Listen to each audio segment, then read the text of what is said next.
Mais alors, je m'amuse à dire que le gouvernement et le président de la République ont des pouvoirs hypnotiques.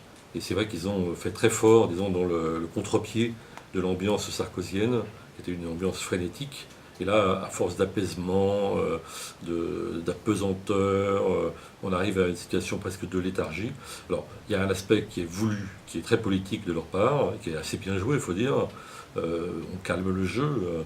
Mais il y a un aspect aussi institutionnel, qui est une sorte de vide, de no man's land institutionnel, dû au fait qu'on a un président de la République, un gouvernement qui pour l'instant n'ont pas de majorité, il n'y a pas d'Assemblée nationale, et donc avec des ministres qui peut-être ne seront pas tous ministres encore après les législatives.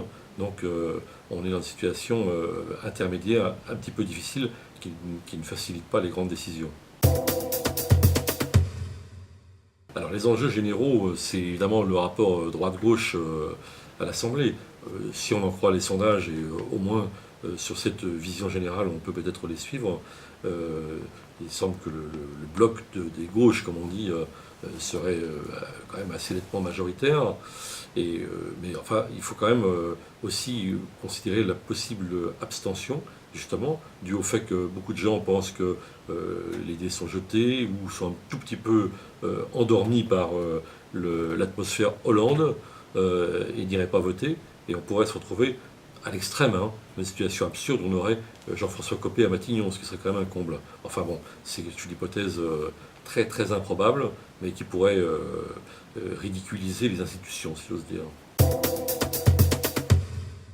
Alors, c'est en fait les vrais enjeux sérieux, parce que le rapport droite-gauche, vraisemblablement, il va être en faveur de la gauche. Mais en revanche, est-ce que le Parti socialiste, est-ce que le gouvernement va pouvoir gouverner de façon autonome?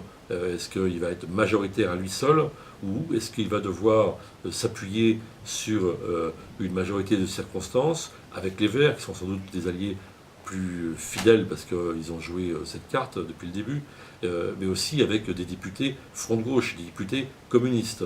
Et là, ça risque d'être quand même plus compliqué dans la mesure où Jean-Luc Mélenchon l'a dit, et ces députés-là ne seront pas en opposition au gouvernement au sens où ils ne voteront pas de motion de censure de la droite, etc. Ils ne feront pas tomber le gouvernement, mais en revanche, ils seront totalement libres d'agir et de s'opposer, en particulier sur des dispositions qui pourraient imposer l'austérité à la population. Alors ça peut être très intéressant, et ça peut être intéressant que, de ce point de vue, le Front de gauche ait beaucoup de députés, d'ailleurs, ainsi que les Verts, mais parce qu'on aurait plus ce qu'on a depuis le début de la Ve République, depuis 1958, c'est-à-dire une majorité arithmétiquement stable, immuable, avec finalement des votes bloqués qui sont sans surprise. On pourrait avoir des débats et des votes avec quelques surprises et qui varient au gré des sujets. Et ça, c'est ni plus ni moins un peu de retour de démocratie dans